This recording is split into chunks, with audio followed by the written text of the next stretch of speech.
અમદાવાદના ચાંદલોડિયામાં યુવકની હત્યાનો ખુલાસો. યુવક ઘણા સમયથી ગુમ જણાતા પોલીસે શોધખોળ શરૂ કરી હતી.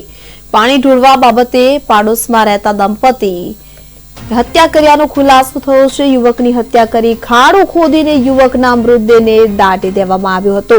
તો આપણે જણાવી દઈએ કે મૃતદેહને દાટી દેવામાં આવ્યો હતો. સોલા પોલીસે આરોપી દંપતી સહિત 6 લોકોની ધરપકડ કરી છે.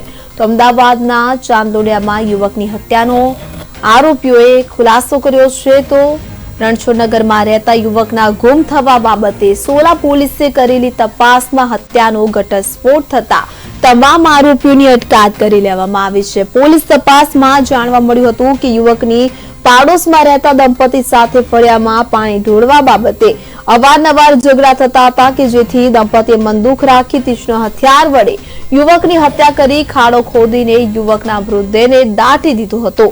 સોલા પોલીસે આરોપી દંપતી સહિત 6 લોકોની ધરપકડ કરી છે.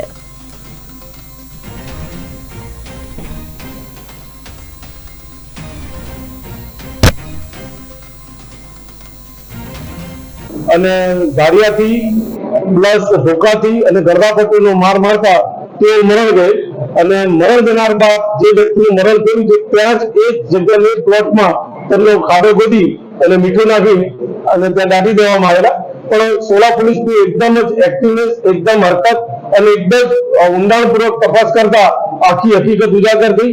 આ કામમાં અમે ટોટલી અતુલભાઈ પટેલ, ઋષભભાઈ, સુનિલભાઈ અને આ કામમાં જે આરોપી છે મહાવીરભાઈના પત્નીને પણ અમે અટક કરેલા છે.